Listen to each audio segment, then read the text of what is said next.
Oh boy. You know, some people think this is what heaven looks like, and other people might think this is hell. What year is this one? 67. 67 E-Type. So how long have you owned this? He actually, gave it to me, but So it's unrestored. yeah. And this is a sunroof car, which, you know, 53 car with a sunroof. It's a pretty rare item. There seems to be a lot of Volkswagens in this area. We've seen them cruising around, we've seen them in driveways, we've seen them in parking lots. This vehicle is all stock on the outside, stock on the inside, and really has wonderful patina and a real solid body. You know, 11 grand for this. This is a good vehicle. And being a cargo van, you don't see many of these.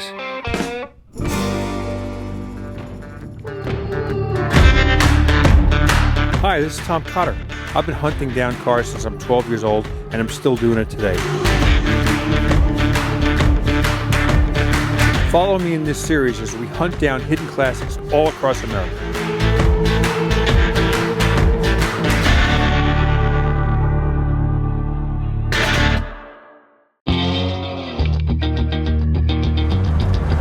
We're in New Hampshire. We're in the part of New Hampshire that's kind of a resort area near Lake Winnipesaukee. And there seems to be an overabundance of Porsches and Volkswagens in this area. So we're going to go search out a couple that we've heard about.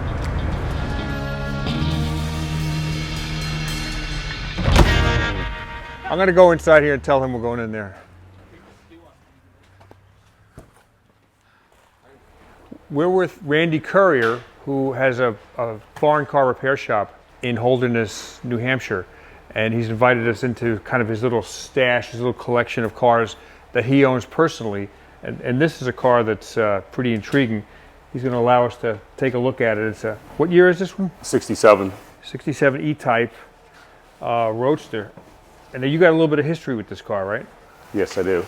A friend of mine bought it brand new back in 67. And it's quite a story behind him buying the car also, because he wasn't looking for this particular car. They were trying to sell him a black one, and they finally came up. I'll take those two. They finally came up with this car for him, and so he bought it brand new, and I think it has 56,000 miles on it or something like that. So it's unrestored. Yeah. Yeah, 58,000 miles. 67, so this is 50 years old right now. Yeah. Man. Yep. And so how did you wind up with it?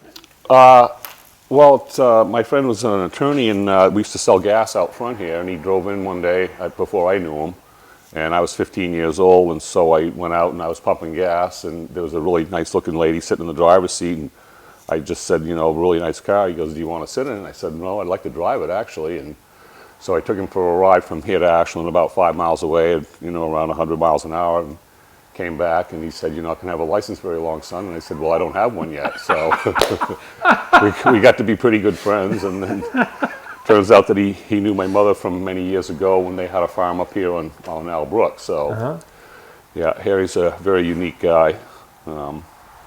He's been inducted in the Hall of Fame for hockey and all kinds of different things like that too. So how long have you owned this? He actually, you know, gave it to me, but he's still alive, and you know, I keep threatening to restore it one of these days, but I've had it probably 30 plus years here. I see the last time it was registered was 1976. Yeah, that doesn't surprise me. Wow. It hasn't run in a while, so. It hasn't been stored indoors all these years? Yes. Really? Yeah, it's always been inside. So it's a solid car. It is. Oh. And I actually I bought all the right exhaust systems and stuff back in the days when that stuff was available, so I have all the pieces to put this car together too. So, as you know, it's all about time, right? You can end up with thousands of hours into these things, but so I'm not sure, you know, I mean, it really needs a paint job, but the way these cars are going these days, the original patina on them is another deal too. Yep. So just wax this up and little scars and little rust. Yeah. Fine. Have you driven it? I mean, since you have owned it? No, it hasn't been on the road in, you know, 20 years anyway. So. Wow. Well, this is a great car. Yeah. We like to show on Barn Find Hunter complete cars, but this is a unique enough car that it's worth looking at it the way it is. This is a 1953 Volkswagen Beetle. It's an oval window Beetle, which means it's got the small window in the back. 53 was a split year, so some of the cars had oval windows. The newer ones had oval windows. The earlier ones in 53 had a split window, which is a divider right down the back of the window. This is 1953, a very solid car. It comes out of California, and it's absolutely complete. The rocker panels are solid, the floor is solid, the doors are all solid. This is where the semaphores would go. A semaphore is a blinker that comes out. In Europe, these little fingers would come out and point the way you wanted to go instead of a flashing light in the back. So this is a real early car. It's got the real early dashboard. It's a solid car. It's 100% complete. So right now it's stripped, but he has every piece for it except the proper motor. And he has a motor for it that he would include in this, but this car is for sale. I don't know how much he wants for it. The floor pans are solid. So like I said, everything is right here. There's boxes and boxes of pieces that go with the car. His little tail lights that go on the back. So these cars, you know, when I was a kid, you could get cars like this for $500. Well, they're worth quite a bit more now, and there's a lot of interest. Ever since Jerry Seinfeld sold his very, very old Beetle a few years ago at Amelia Island for a lot of money, people's attention has been spiked about old Beetles and also buses and transporters. And this is a sunroof car, which, you know, a 53 car with a sunroof. I guess right here. It's a pretty rare item. So a pretty desirable car. You can't help but seeing Volkswagens when you ride around this area. We've seen them on the road. We've heard about a couple more just a couple of miles away. We're going to go check out right now. This is a 1967 VW van. 67's got two flat windshields separated by one piece of metal. So it was a lot cheaper to make a vehicle with flat glass than to have compound curves. This one seems to be a deluxe one. It's got chrome emblem in the front, split paint job, two colors, nice trim in the middle, separating the two. And I mean, really, this thing's a time capsule. If you look inside here, these are probably not the original seats. It's probably not the original door panel, but it is 50 years old. But if you climb inside here, you can just see how tight things are. Basically, your legs, your knees are the bumpers. And if you get hit a front-end collision with something else, the big fear that people had in this day was that they'd be killed because there's no engine to take up or chassis to take up a collision. I had one, well, I didn't have a bus, but I had a crew cab Volkswagen. It was a 3-door, and drove it around a little bit.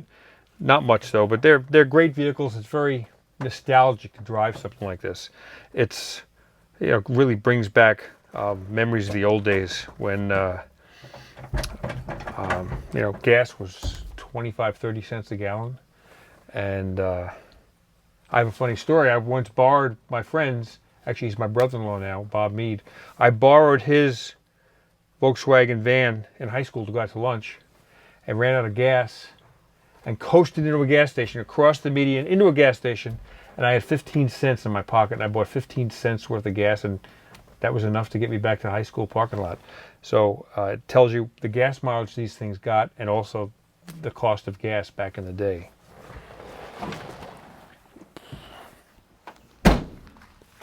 This vehicle is all stock on the outside, stock on the inside, and really has wonderful patina and a real solid body. Floors are really solid on it. Where it differs from stock is that the owner has put in a souped up motor. It's got twin carburetors. It's got a degreed flywheel pulling. It's got a big bore kit. So I don't know what the cubes are, the cc's or the horsepower, but if it's one thing that buses always needed was more horsepower, and now this one has it. Now we have another van over here. Over here is a 68 cargo van. No windows on the sides. And the big change here is a completely redesigned van. It's got one windshield, which has got compound curves. No divider in the middle. So this is the first of the new generation of Volkswagen vans. And being a cargo van, you don't see many of these with no windows on the side at all. This is the kind of thing that I would say should have like Porsche Racing Team on the side of it. Probably should be painted light blue. It's got lots more leg room. It probably has some more body cladding in the front, give a little more protection in the event of a collision. It had a bigger engine. I'm not sure, 68, might have been maybe 53 horsepower. But don't write nasty letters if it's not. But you can see the complete motor in there, all the air cleaner, you know, kind of a complex air cleaner system. The preheater tubes, everything's in place. So this is a runner. You know, 11 grand for this. This is a good vehicle. It's got a nice paint job on it. Not perfect. It's got a lot of orange peel in it. But just for a cargo van, this would be wonderful to have for a little business. But a nice plain Jane vehicle that you never see these days. Now this has got dual exhaust coming out the side, so it's probably got some kind of extractor header system. And you see it's got non-chrome bumpers, non-chrome hubcaps, so it's kind of a standard commercial vehicle. Pretty sweet deal.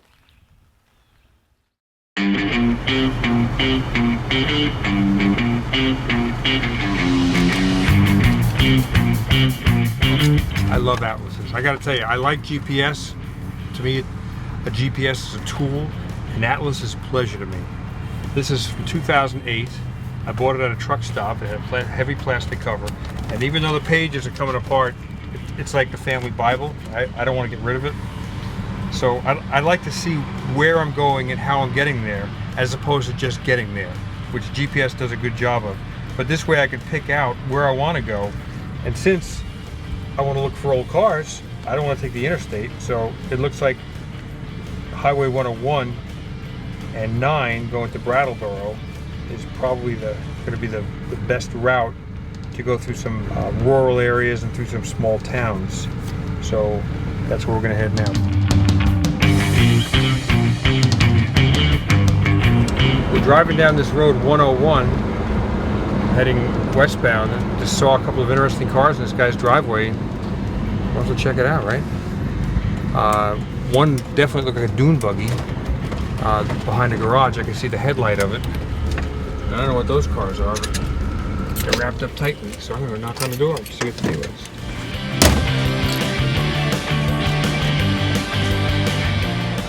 This looks more like a deserter, which they were made in Marblehead, Mass. By Caldwell Automotive, I think it was. I think this is the first dune buggy we found, 5 West dune buggy on the Barn Find Hunter series. So at 2 grand, this is a really good starting point to have yourself a fun summer vehicle.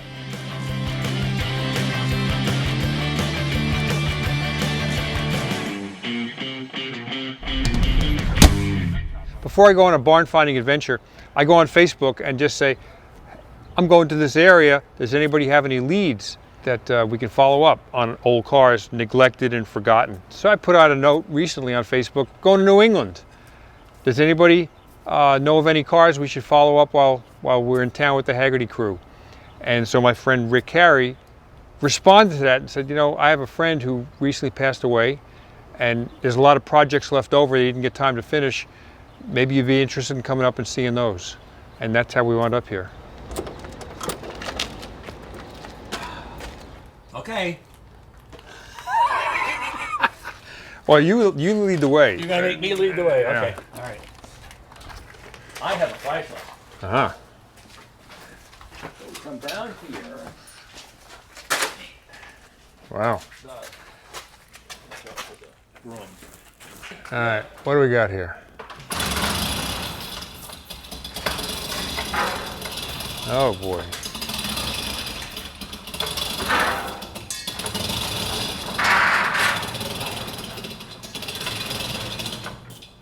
Jeez. Wow. You know, some people think this is what heaven looks like, and other people might think this is hell. Yeah. Jeez. This looks like a drag race 56 Chevy Nomad. This has a straight front axle. So this is a gasser. This is pretty darn cool. Huh. There's no motor. I dig gassers. Look, it's got a straight front axle and slicks in the back. Yeah. Jeez. Now, I mean, how could you put any rubber down when the slick is that close to the fender lip? Maybe you have really strong springs. Boy. This is a Chevy Nomad. It's different than a Chevy station wagon would have been in the day. A Nomad was GM's attempt to bring styling to station wagons. And so it's a two-door wagon. It's got this really nice slant B-pillar. It's got these ribs across the roof. This mocks the B-pillar right here. It's got a slanty back window with lines on the tailgate. And it was a real stylish wagon. They made it a version like this, 55, 56, 57. And then kind of, even though the name stayed around, 58s and beyond didn't have this classic look. What do we have back here? 61 Chevy? 61 Impala SS, according to the chassis number. 61 Impala SS. So is that a 348 or 283? Yeah. Is that that's a bubble top? Yeah. This is the cat's meow with a 409 in it, I think. Yeah. Okay, so where do we go next? So we have a late model VW Beetle convertible, round window, Super Beetle. I know these cars well. It's probably, I'm guessing, 79, 80, I'm not sure. Seems to have a good top, nice and tight. Seems to have a good body, probably a repaint. Engine's in there, it looks complete. The keys are in the ignition. These cars, you can get parts for them. They're easy to service, they're reliable, they're fun to drive. It's got such a nicely padded top. It's got a headliner and padding in there that it's a good car to you can drive in foul weather and you don't get wet or windy inside like a sports car. You can put the kids in the back seat. So VW convertibles are a really good way to have a sporty type car for minimal money and not a big burden as far as maintenance and repairs are concerned. Okay, so next in our selection of unfinished projects is an engineless shoebox Nova. Looks like a 66, 67. 66 SS. SS.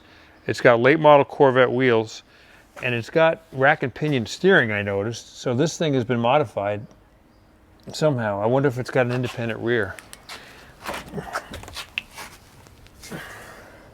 Son of a gun.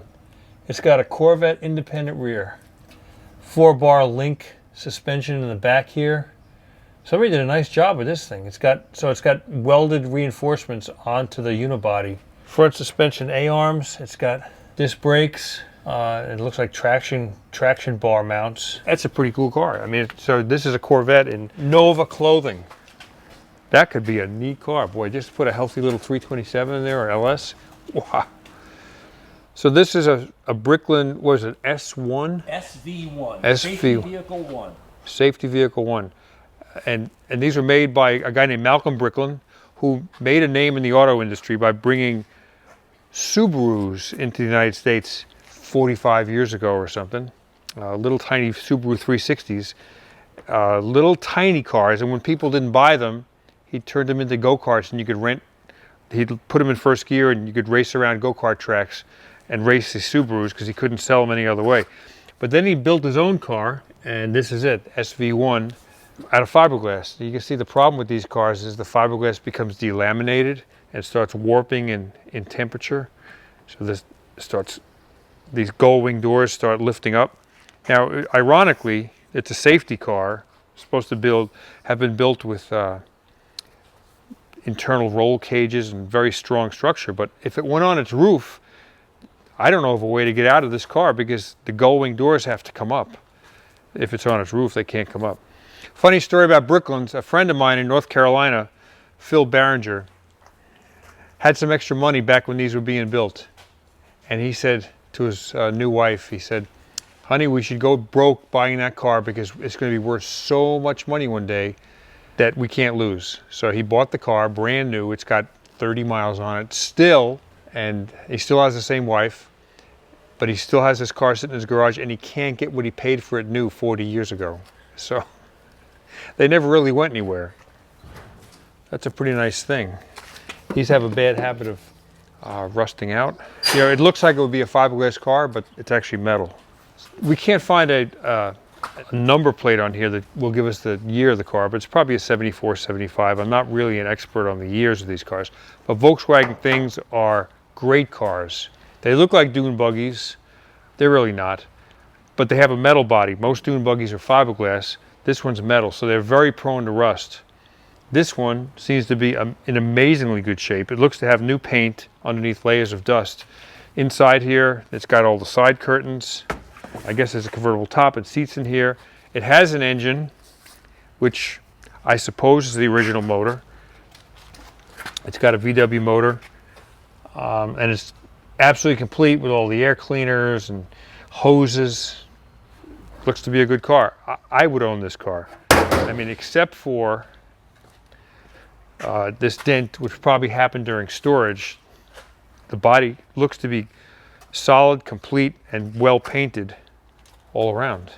The Hagerty value guide teaches us a few things about the Volkswagen thing. I said they only made it for 2 years. Well, they made it for 71 through 75. So they made it for 5 years. It was called the Type 181, and it was an updated version of Germany's military Klubelwagen. So if this car were in concours condition, which it's far from, it'd be worth $33,700. If you think about that, it's pretty. I mean, if you were to find a concours version is $33,000, you could have something you could drive onto the lawn of a car show and be proud of for only 33 grand. The fair condition is 10,400, and good condition is 16,800. So I'd imagine this would probably fall in the fair condition, $10,400. If it's complete, I bet it runs. Somebody would get a nice buy here for 10 grand or under. So we've just seen what Bob has in this garage that now his wife Jean has to sell off. But what is this I hear about another car? Yep, there's another car up in York, about 20 minutes drive, 15 minutes drive. I don't even know what it is. I don't want to know. Okay, we'll make it a surprise. All right, cool.